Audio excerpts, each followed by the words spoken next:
압도적 재미 매불쇼.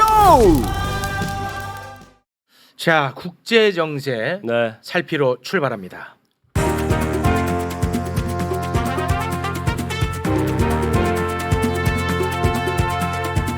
세계로 뻗을래요. 자, 김준영 교수님 나와주셨습니다. 어서 오십시오. 네, 안녕하십니까. 네, 반갑습니다. 자, 그리고 중동통이고요. 평화를 사랑하는 분입니다. 이분은 다른 게 없어요. 네. 그냥 평화야. 맞아요. 예, 성일관 교수님 어서 오시고요. 안녕하십니까? 네. 네, 고맙습니다. 피스 보이시죠? 네. 네. 자, 국방 외교 안보 전문가 김종대 의원님 어서 오십시오. 안녕하십니까. 네, 고맙습니다. 오늘 정의당 관련해서는 여쭤보지 않겠습니다. 입장이 네. 난감하니까요. 난감합니다. 네, 난감하시죠. 뭐, 태도는 단호하게 했어요. 나가라. 아, 류호정 의원한테 나가라. 나가라. 그러면 류호정 의원이 아니 나를 그럼 출당시켜라. 그래야 내가 의원직 갖고 가지 않느냐. 아니 그런데 희한한 답변을 했어요. 저기 그 1월 16일 날 뭐 지금 녹색당하고 합치는 당원 총투표가 예정돼 있는데 정의당에서요. 네. 네. 근데 새로운 선택에 대해서 소수지만 지지자가 있다고 그때까지 탈당 안 하겠다고. 이미 탈당 안 하겠다는 입장을 밝혀왔어요. 선언했어. 아니 뭐 공개적으로 한 건 아니지만 어. 당에 밝혀왔어요. 근데 왜 창당 선언을 했어요? 아니 그러니까 그러니까 이렇게 보는 시각들이 있죠. 이제 정의당 끝났다 이렇게 보는 거예요. 사실 정의당이 진짜 끝나도 마지막까지 지켜야 될 게 본인이거든 원래는. 그렇잖아요. 의원이니까. 망해가 이 배가 가라앉아도 마지막까지 배에 남아 있어야 되는 게 원래 비례 1, 2번이에요. 1번이니까. 근데 거기가 제일 먼저 튀어버렸어. 튀어버리면 저 배는 가라앉는데 아니 1, 2번이 그러면 선장이 승객들 놔두고 배 버리면서 그렇게 얘기하는 거거든 이게. 참 뭐 그러니까 참담하네. 아 진짜 그래. 네. 왜 더 부추기세요? 같은 속상하신데. 아니 진짜 비유가 너무 적절해가지고 네. 그 배 침몰할 때 그 배 떠난 선장도 있잖아요 우리 세월호 그 사람도 있죠. 생각나고. 예, 우리도 겪었잖아요. 네. 그 세월호 선장하고 똑같아요. 아유 또 과하시다 또 문제 생기겠다 또. 그래요? 네, 알겠습니다. 자, 그럼 국제 정세에 대한 이야기 지금부터 좀 나눠볼 텐데요. 지금 현재는 윤석열 대통령이 네덜란드에 가 있지만 그렇죠. 토요일에 윤석열 대통령하고 한미일 안보실장이 한 자리에서 만났습니다. 거기에서 어떤 이야기가 오고 갔고 어떤 점을 우리가 주목해야 되는지 좀 한번 정리를 해주시죠. 예, 일단 이거는 지난 8월달에 캠프 데이비드의 합의 사항 중에 하나입니다. 그때 했던 것 중에 하나가 1년에 한 번씩 정상회담한다.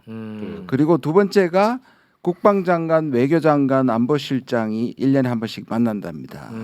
그러니까 이 사람들이 만난 거고요. 다시 말해서 한미일의 안보 협력이 지금 지속되고 있다는 걸 과시하기 위한 건데 네. 와서 사실 할 수 있는 것도 많지는 않아요.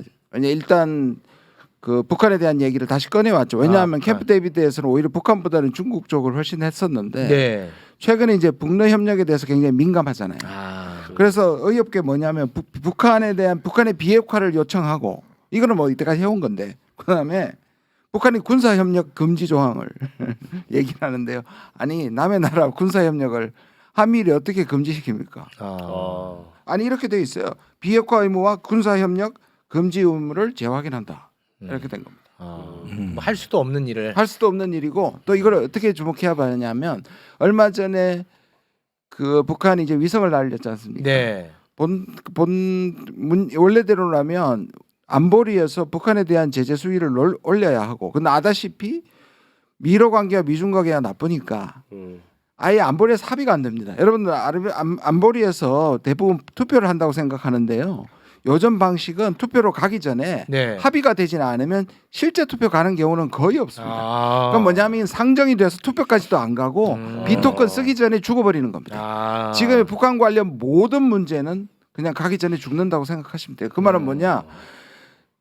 우리가 중국과 러시아, 미국도 그렇고 우리도 그렇고 한국도 그렇고 북한 문제를 진짜 풀고 싶으면 네. 러시아와 중국하고 협력해야 된다는 겁니다. 이거 가짜네 그러면. 이건 가짜입니다, 그 사실. 나 진짜. 그냥 1년에 한 번씩 만나서 밥이나 먹자 뭐 이런 내용하고 크게 다르지 않네요. 북한 문제라면 그렇고요. 네. 말씀드린 것처럼 한미일이 유사 동맹으로 가는 부분에 있어서 오히려 좀 심각하죠. 그러나 지금 내세우는 북한에 대한 협상안이나 외교 대책이나 아무것도 없고 네. 북한에서 비난을 하고 그걸 또 하나의 이제 그냥 하는 게 아니라 이니셔티브라고 구상이라고 북한에 대해서 구상이라고 이렇게 이름을 붙였어요. 네. 이게 뭐냐면 북한에 대한 다국적인 어떤 유엔에서든 할 수 있는 게 하나도 없어지니까 한미일이 이제 북한에 대한 제재와 이것을 독자로 하겠다. 네. 이제 한미일이 중심이 돼서 지금 호주를 집어넣는다 그러거든요. 그럼 이거는 점점 늘린다는 거고 여기 묘한 게 뭐냐면 미국에서 마침 공화당 의원 주최로 나토 아시아판 나토에 대한 법안이 제출됐습니다. 이게 우리가 지금까지 의심했던 부분이 구체적으로 미국에서도 움직임이 생기는 겁니다. 네. 근데 이걸 조금만 더 파고 들어가면 캠프 데이비드에서 문제가 됐던 게 1조 사항입니다. 그게 뭐냐면 삼국에서 위기 상황일 때는 삼국이 공동 협의하는 것이다라는 게 돼 있어요. 그게 동맹 전 단계입니다. 그게 나토에 딱 있습니다. 나토 다음 조항이 뭐냐면 이제 그때는 서로 의무 그러니까 공격을 받으면 동시에 우리가 공격을 받는 동맹 수준이 5조이거든요. 그러니까 바로 나토의 동맹 직전까지 간 게 캠프 데이비드였으니까 이게 지금 실제로는 그 수준까지 가겠다는 것이 지금 진행되고 있다는 점에서 저는 물론 이거는 그 국회를 통과해야 되기 때문에 네. 아시아판 나토는 어렵지만 그래도 미국은 그쪽으로 가져갈 군부를 계속 떼우고 있다 이렇게 생각합니다. 네, 알겠습니다. 이번에 근데 그 한미일 삼국이 무슨 가짜 뉴스를 함께 대응한다는데 네. 이거는 무슨 말이에요? 가짜 뉴스를 어떻게 삼국이 같이 대응해요? 그러니까요. 이거는 제가 보기엔 국내 정체적으로 다 지금 수세에 있는 정상의 입장이 배려된 겁니다. 그러니까 뭐냐면 미국 같으면 하마스에 대한 것보다 오히려 이스라엘에 대한 여론이 더 나빠진 게 사상 최초잖아요. 그 다음에 내년 선거가 불안합니다. 네, 트럼프가 조금 더 높죠. 또 그렇죠. 네. 기시다 지금 날아가기 직전이 기시다 엉망이 날아갔죠. 네. 우리 또 총선 앞에서 지금 뭐 네. 난리 났죠. 지금 우리 난리 났어요. 그러니까 이거를 국내 여론에서 자기에게 불리한 것은 다 가짜 뉴스라고 취급하는 겁니다. 삼국 다. 그러니까 이거 삼국이 안보를 이유로 자기들에게 불리한 여론을 반대하는 뜻이고 잡겠다는 뜻이잖아요. 그것은 뜻을 같이 할 수밖에 없는 그렇죠. 상황이다. 세 사람의 지금 정치적 입지가 그렇게 되는 겁니다. 알겠습니다. 자, 삼국 안보실장이 만난 이야기 함께 나눠봤고요. 이번에 네덜란드 간 이야기를 좀 한번 짚어주시죠. 그 전에 네네. 참으로 애석하고 비통한 이야기를 하나 내가 안 할 수가 또 없는데 비통해. 기후변화 협약 당사국 총회라는 게 있어요. COP라 그래요. 이번에 28차 회담인데 UAE에서 열렸는데 매년 전 세계 기후 위기 협력을 위한 성명서 채택이 매우 더디지만 그래도 진보해 왔는데 올해 화석 연료의 단계적 퇴출이란 문구가 아예 빠졌습니다. 아예 화석 연료의 단계적 퇴출이 아예 빠졌고 2050년까지 탄소 배출 제로도 그렇게 할 수 있다로 바뀌었어요. 세계의 기후 위기를 걱정했던 모든 사람이 멘붕에 빠졌어. 그 왜 그렇게 후퇴했어? 산유국들의 반대였어요. 이게 또 열린 데가 UAE고 사우디가 가장 반대했는데 의장국인 UAE를 강하게 압박한 걸로 돼 있고 오늘날 이 글로벌 사우스에서 이제 사우디 등 이 글로벌 사우스의 존재 부각에 미국이나 중국이 아무 힘도 못 써. 그런 것이 지금 이 기후 위기 협약에 대해 인류가 가질 수 있는 최소한의 모멘텀이 한 개도 안 나왔어. 이런 디스토피아 같은 미래 이미지를 보여주는 정상회담은 내가 처음 봤어. 여기에 미국 책임도 있습니다. 미국이 왜 그러면 강하게 안 나갔을까? 미국에 지금 문제가 되고 있는 내년 선거가 바로 이 문제가 걸려 있습니다. 그러니까 이 러스트 벨트에서 네. 트럼프가 계속 가서 부추기는 게 뭐냐면 네. 화석 연료를 사용했던 옛날 제조업에 대한 노동자들이 들고 일어났습니다. 지금. 그 향수가 있구나. 그 향수가 있고 거기서 졌잖아요. 이 힐러리 클린턴이 그러니까 트럼프가 당선됐을 때 바로 그 러스트 벨트 옛날 공업지대가 돌아서서 노동자들이 돌아서서 됐단 말이에요. 그러니까 트럼프가 거기 가서 공격을 하니까 바이든은 첨단 기술로 창출하려고 했던데 소외된 사람들이 이 사람인 거예요. 그래서 지금 승부처가 다시 화석 연료와 그래? BBC 연료를 얘기하는 바이든이 지금 붙을 수 있는 것을 그래서 미국도 은근히 네. 기후 협약에 대한 것이 후퇴되기를 바랄 수도 있었다는 얘기가 아니 나와요. 지금 이번에 200개 나라가 여기에 저 협의에 참여하고 있는데 네. 국가가 없어질지 모르는 남태평양 국가들은 거의 재앙과 같은 말을 들은 거예요 이번에. 아, 그렇죠. 아무 대책 안 세우는 죽고 사는 거예요. 문제인데. 어. 이렇게 하면서 그 화석연료를 기반으로 한 성장의 질서가 각자의 국내 정치와 이런 사정 때문에 국제적으로 이제까지 모든 걸 쌓아 올려왔고 네. 이게 개발도상국의 기후 위기 녹색 전환을 지원하기로 했고 뭐 했든 이 토대가 지금 붕괴됐단 말이에요. 이러니까 전 세계의 환경 단체 이 녹색 단체들이 다 들고 일어나고 멘붕에 빠졌어요. 네. 일단 내가 그 자리를 멘붕에. 차지해야 되니까 뭐 세계 공동 아니, 목표 이런 게 의미가 몇년 없어졌네. 전보다도 네. 못하니. 큰일이네. 이제 저기 1.7도까지 왔다는 거 아닙니까? 네. 그랬는데 지금 내가 이걸 보면서 이 국제사회의 협력의 거버넌스가 지금 전 세계 위기다. 완전히 오래전부터 위기라 붕괴되고 있습니다. 그랬는데 국제기구가 무력화되고 우리가 저기 코박이라는 국제기구를 만들어 백신을 국제 공급하기로 하고 선진국이 백신의 80%를 빼돌려 가지고 네. 입도 선매로 네. 이면 계약으로 네. 그래가지고 오늘날 글로벌 사우스가 그때 거지 취급받은 그 감정으로 오늘날 아. 이렇게 국제 질서가 바뀐 거거든요. 네. 그런데 세상에 이제 인류의 가장 공동의 이익의 토대이자 어떤 최소한의 양심이라고 할 수 있는 이 기후 위기 등에 대한 기본 합의를 못 이뤘다. 아예 저번에 합의해 놓은 것도 빼버렸다. 네. 이거는 참 우리 미래 세대한테 지금 하나의 디스토피아를 보여준 겁니다. 인류의 재앙이다. 예. 네, 아주 중요한 지금 이거 지적을 굉장히 해주셨습니다. 지금 우리가 이거 각성을 해야 되고 네. 이래는 와중에 윤석열 대통령 네덜란드에 간 거는 저건 무슨 또 뜬금 폰지 내가 이해를 못 하겠어요. 그거 짚어주셔야 됩니다. 지금 네덜란드에 간 거는요. 이게 부산 엑스포 참사 전에 결정된 겁니다. 맞습니다. 네. 네. 그러면 원래 시나리오는 뭐였겠어요? 1차 투표에서 우리가 통과해서 결선. 이제 유럽에 가가지고 로마로 간 표를 회수하면 막판 역전승이 가능하다. 네. 이게 정부의 시나리오였잖아요. 그건 맞습니다. 그때 짜놓은 일정표지. 네. 그러면은 무슨 얘기냐 하면은 네. 1차 투표에서 우리가 통과될 걸로 보고 네. 그 다음에 유럽에 표박 관리하려고 갔던 일정표란 말이야 이게. 아. 그런데 그 사이에 참사가 일어났잖아요. 네. 그래가지고 그러니까 여기 가는 이유가 없어진 거예요 사실은. 근데 국빈 방문 약속을 했으니 안 갈 수는 없고. 그래 가니까 할 일이 뭐가 있어요 지금. 할 그래서 일이 없어요. 가는 비행기 안에서 2시간 동안 그 반도체 전략 회의 그래서 한 거 아니에요?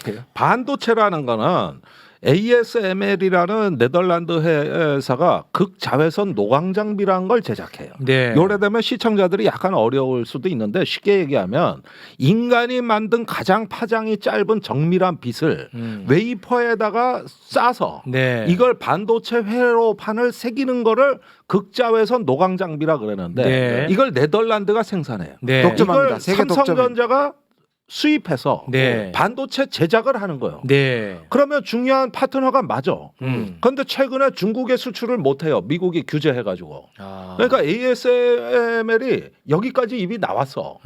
우리 멀쩡하게 잘 팔아온 걸 못 팔게 반도체 굴기 막는다고. 그러니까 우리가 지금 그냥 사면 돼. 너무 여건이 좋아. 아, 중국이 반도체 빠져서 동맹이고 지랄이고 간에 뭘 맺을 필요가 없이 네. 화났어. 저기 재고가 많이 쌓여 있어. 아, 그래요? 그다음에 이걸 ASML을 네덜란드가 만든다고 다들 알고 계시는데 네, 그건 맞는데. 이 장비 하나를 만드는데 전 세계 수십 개 공급망이 얽혀 있어요. 신경망처럼. 아, 전 예. 세계적으로. 그래서 네덜란드가 만들지만 이건 전 세계적인 공급망이고 그런 거대한 반도체 공급망 안에는 엄연히 중국이 딱 들어와 있습니다. 거기엔 들어가 있고. 분리하기가 쉽지가 않아요. 아. 그러면 여기 가서 반도체 동맹을 얘기한다는 뜻은 안정적인 공급망보다도 자꾸 이 인위적 공급망 재편을 연상시키기 때문에 전체적인 공급망은 불안해지는 거야. 군말 없이 좋은 조건으로 잘 팔 때 그냥 사. 이게 최고의 정책이야. 거 가서 뭔 반도체 동맹을 맺어.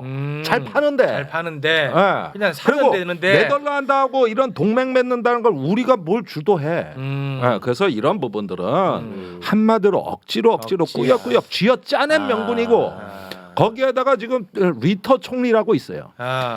저기 연정이 7월에 붕괴해가지고 4개 정당 연립정당이 여당이었는데 난민 문제로 이게 다 찢어졌어요. 그래서 여름에 국왕을 찾아가서 총리 사임을 통보한다고. 그러면 지금은 뭐냐? 정식 정부가 아니라 완전히 임시 정부야. 레임덕에 빠져 있는 정부의 임시 정부인데 11월에 그때 국민들에게 뭐라 그러냐면 11월에 총선을 할 테니 그때까지 관리만 하겠습니다. 그래가지고 정계 은퇴 선언을 한 총리가 지금 임시 과도 정부 운영만 하는 거지 이게 정식 여당은 없어진 지가 아무 오래요. 의미가 없네. 그러니까 거의 무정부 상태만 아닐 뿐인 거예요. 근데 그런 사람이랑 그런데 이번에 정상회담 하는 거예요. 정상회담을 하는데 이런 과도 임시 정부는 무슨 외국하고 협정, 무슨 뭐 협약 이런 거 체결할 권한이 없어. 해서도 안 돼. 안 돼. 헌법질서에 안 맞아. 연립 여당이 없는데. 비대위야 비대위. 제가 그냥- 비대위 내가 하고 있는 거 지금. 그렇지. 제가 최욱 씨랑 비대위. 그냥 놀러 술 마시러 나가면서 정민이한테 형이 더 라이브에 나 꽂아준다고 해서 일 얘기하러 가는 거다. 뭐 이런 거랑 비슷하다고 봐야겠네. 또 그러니까. 또 실패예요. 네. 비슷하지 않습니까? 그냥. 근데 제가 네. 요거 하나 좀 궁금한 게 있는데 이번 네덜란드도 극우 정당이 총선에서 이겼잖아요. 예. 네. 아르헨티나도 극우 대통령이 당선됐고 예. 요즘 왜 이렇게 극우가 득세해요? 그다음에 그러게. 지금 더 충격적인 건 독일의 2위 당이 극우입니다. 나치당입니다. 그러니까 왜 이렇게 인기가 많아요? 네덜란드는 이게 엄청난 충격을 줍니다. 왜냐하면 네덜란드처럼 개방적이고 난민에 대해서 호혜적이고 국제적인 모든 사람들이 네덜란드가 하나의 바람직한 정치 사회적 모습을 갖고 있는 국가라고 추앙받던 국가 이렇게 돼버렸습니다. 그래요. 아니 그죠? 그런데 어. 100만 명이던 난민이 지금 400만 명입니다. 네. 그 시리아 내전 이후에 4배가 증가했어요. 이게 사회적으로 감당할 수 있는 수준을 넘었으니까 대부분 극우 정당의 출현은 난민 문제와 관련돼 있는 그렇게 거예요. 보죠. 그렇게 보면은 지금 이 상황이 저기 뭐냐면은 개방적인 국가, 포용의 국가, 관용의 국가도 400만 명씩 받아봐. 그러다 보니까 이게 연립 여당에서 분열이 생겨가지고 그렇게 개방적이던 티러 총리가 이 난민 정책에 대해 가지고 뭘 발표하니까 연립 여당이 다 돌아선 거야. 이게 비극이라는 거예요. 이게. 그렇기도 하고요. 사실 그게 잘못된 프레임이 존재하잖아요. 그러니까 실제로 자기들의 지금 경제가 어려운 것은 예를 들어서 우크라이나 전쟁도 있고 미국하고 그다음에 에너지 난도 있고 이런 것들이 다 복합적인데 이거를 다 누구한테 뒤집어 씌우냐 하면 남인한테 뒤집어 씌우는 겁니다. 그러니까 사람들이 힘든 게 그 미국의 트럼프가 했던 방법이죠. 이 빌더러스라는 사람은 똑같이 금발에다가 똑같이 빨간 넥타이에다가 트럼프를 완전히 따라다니는 사람입니다. 전기톱 막 가지고 다니면서 막 과격하게 퍼포먼스 하는 사람인데 네. 이 프레임을 사용하는 겁니다. 그러니까 국민들도 그 프레임에서 누군가 희생양이 필요하기 때문에. 근데 그게 아르헨티나도 그렇고요. 똑같이. 독일도 그렇고. 이거를 정치적으로 이용하는. 그러니까 난민이 몰려오는 거에 대한 사회적 문제가 있기는 있지만 그것이 모든 표적이 되는 것처럼 지금 만드는 게 그러니까 전 세계가 아까 말한 협력이 안 이루어지는 겁니다. 모두가 지금 호전적이고 배타적이고 물러가라고 얘기하는 이것이 전 세계적으로 엄청난 결과를 가져올 수 있는 거예요. 네, 알겠습니다. 자, 그러면 이스라엘로 또 좀 가보겠습니다. 네. 그 보도를 보니까 이스라엘에서 하마스는 해체 직전이다. 뭐 이런 얘기를 하던데요. 나타냐후 총리가 이제 뭐 전쟁 막바지다 이렇게 어. 얘기하고 하마스 목숨 걸지 말고 투항하라 네. 이렇게 했는데 아직 그렇지는 않아요. 아직 그렇습니다. 뻥카예요. 지휘부는 여전히 살아 있고 아직 이제 북부 지역하고 남부 지역 동시에 지금 지상 작전을 하고 있는데 네. 아직 갈 길이 멉니다. 희생자가 너무 많은 것 같던데요. 17,000명. 아이고 어떻게? 아니 그런데 저번에 성 교수님께서 2, 3주 전에 앞으로 2, 3주면 전쟁 끝난다 앞으로 이렇게 얘기하셨잖아요. 여기서 다시 2, 3주 그거 하겠습니다. 그 사실. 아니 자, 의원님. 중간에 쉬었다가 네. 중간에 쉬었다가 다시 시작. 아니 물론 그렇긴 네. 하지만 아니 지금 뭐 그렇게 압박을 하세요? 아니 그 바람을 담은 거 아닙니까? 아니 그러니까 저기 그 끝난다 그래서 난 희망을 가졌는데 네. 아직 아니라고 끝납니다. 지금 네, 그러니까 끝은- 말씀을 하시니까 네, 네. 근데 아무튼 끝납니다. 좀 요원한 상황이다 이거네요. 아직까지는. 그런데도 더 이상 못 간다. 아 네. 끝나요 진짜 또? 늦어도 네. 한 2개월. 이제 너무 이제 좀 약간 넓게 잡네. 넓게 잡으셔. 1월 달 정도를 무비로 해서 네. 이제 끝나지 않냐. 더 이상 갈 수는 없다. 저는요. 넓게 저는 이번에는 성일관 교수님의 편을 들겠습니다. 이유가 있습니다. 네. 제가 그때 이스라엘이 하마스나 이런 분쟁에서 끝내는 방법이 하나 있습니다. 그게 뭐냐 하면 우리가 목표를 이뤘다는 거거든요. 그 얘기를 하기 시작했잖아요. 실제로 하마스가 괴멸된 건 중요하지 않아요. 아 메시지가 중요하구나. 그러니까 그 괴멸됐다면 우리가 실제로 괴멸 안 돼도 이 전쟁이 끝날 준비가 의도와 압박 속에서 그렇게 결정할 가능성이 저는 그렇지. 다가왔다고 생각합니다. 오히려. 아, 그러니까 이스라엘에서 하마스 해체 직전의 상황이다라고 얘기한 것은 이제 출구 전략을 찾는 것이다. 거라고 저는 그렇게 봅니다. 아, 좋은데요. 한번 보시죠. 뭐. 네. 본인들이 끝내기 그래서 위한. 이번에는 찬성입니다. 아, 고맙습니다. 아니 근데 그 뉴욕 타임즈가 대단히 이상한 보도를 좀 했습니다. 이스라엘 네타냐후가 하마스에게 들어가는 돈 네. 이거를 눈 감아줬다. 네, 까타르가 경제 지원을 많이 했었는데 제가 저번에 한번 말씀드렸지만 네타냐후의 작전은 하마스 가자 지구의 경제 개발을 통해서 하마스가 무장 투쟁을 하지 않도록 그렇게 달래보자는 게 작전이었어요. 그래서 돈을 계속 넣어준 거죠. 아, 유화책 예, 유화책을 쓴 거죠. 그렇게 쓰면 어. 왜냐면 가자 지구 경제가 너무 힘드니까 사실 아, 뭐 네. 60% 실업률에 뭐 인프라 거의 없죠. 전기 24시간 안 들어오죠. 네. 사람 사는 게 아닙니다. 근데 이거 이번에 왜 네. 대단한 뉴스인 것처럼 이번에 뉴욕 타임스가 쓴 거예요? 그러니까 이제 나타냐후 정책이 실패했고 나타냐후가 뒤통수 맞았다 이거죠. 오히려 네가 작전을 그렇게 썼지만 그것을 역으로 하마스가 이용해서 네가 당한 거다 이거예요 지금. 하마스는 그걸 계속해서 경제적으로 좀 도와주십시오. 그러니까 나타냐후를 오케이 도와줄게. 그러면 너는 로켓 쏘지 마라 제발. 그런 식으로 이쪽에 이제 암묵적인 딜을 했다고 볼 수 있는데 네. 그것을 하마스가 완전히 기습 공격으로 끝내버린 거예요. 한 방에 날려버린 거죠. 아니 그런데 이 이야기가 네. 조선일보에 의해 수입돼 가지고 하마스에 대한 이스라엘의 햇볕 정책이 정책이 실패다. 이렇게 얘기하죠. 네. 전쟁을 불렀다. 그 얘기가 바로 그 국내 얘기입니다. 정치랑 연결하는 거예요. 그래요? 그게 조선일보가 전쟁이 일어나자마자 수입한 논리 아닙니까? 그래. 네, 그러니까 이 부분은 물론 하마스에 대해서 이스라엘이 오판한 거는 맞는데 네. 그거는 이제 잔디 깎기라 그래서 뿌리는 건드리지 말고 위에만 쳐주면은 관리가 된다 이렇게 얘기했던 거거든요. 그래서 거대한 감옥을 운영해 왔던 거예요. 다 보고 있다고. 근데 이거를 햇볕 정책이다 이렇게 보는 게 아니라 그건 하마스의 능력과 의도에 대한 무지에서 저는 그런 일이 벌어졌다고 봅니다. 그지 햇볕 정책이라는 건 좀 어불성설. 제가 거기에 대해서 한 3주 전에 한 달 전에 이제 칼럼을 썼거든요. 네. 그게 아니라 햇볕 정책의 실패가 아니고 힘에 의한 평화의 실패입니다. 세계에서 힘에 의한 평화를 가장 열심히 하고 있는 게 이스라엘이에요. 그렇잖아요. 이스라엘과 그렇지. 하마스의 전력이 상대가 됩니까? 네. 근데 그러면 전쟁이 안 나야 되잖아요. 그렇지. 그럼 지금 윤석열 정부가 하고 있는 게 바로 힘에 의한 평화거든요. 그렇습니다. 무조건 밀어붙이는 건 오히려 전쟁을 나게 만드는 것이지 아. 상대방의 억지력이 한계가 있다는 걸 보여주는 거니까 네. 조선일보는 그걸 반대로 치고 선수를 친 겁니다. 전혀 다르게 활용하는 거구나. 이게 항상 우리도 그런 논리가 있었잖아요. 아니, 우리가 지원하면 그게 핵폭탄으로 돌아온다. 네. 그러니까 저 잔디 깎기 전략 개념에 의하면 하마스를 만든 당사자는 이스라엘이에요. 사실 가자 지구가 완전 무정부 상태는 될 수가 없으니 전쟁을 일으키지 않을 정도의 하마스를 인정해서 그렇죠. 이렇게 해가지고 하다 보니까 적당히 시간 때우고 뭐, 넘어가면 괜찮아질 것이라고 생각을 했는데 그렇게 생각했죠. 근데 이제 그게 오판이나 오만, 그래. 오판이라는 거죠. 네.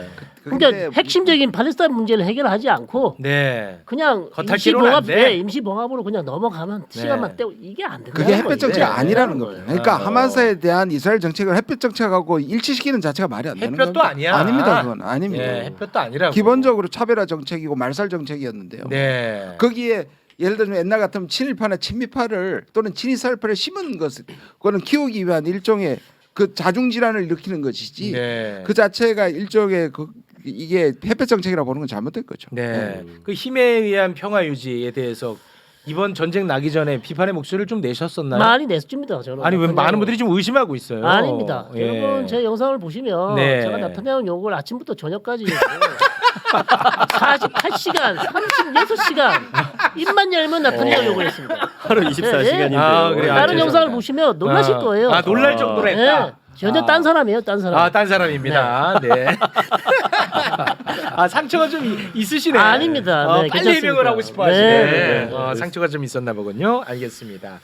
자, 요거 햇볕 정책으로 둔갑시키는 것도 잘못이고 햇볕 정책도 아니었고, 네. 요거는 꼭 좀 기억을 해야 될 것 같습니다. 오늘 함께해 주신 세 분 진심으로 고맙고요. 우리 정의당 우리 비대위원님 힘내시기 바랍니다. 예, 감사합니다. 대단히 고맙습니다. 감사합니다.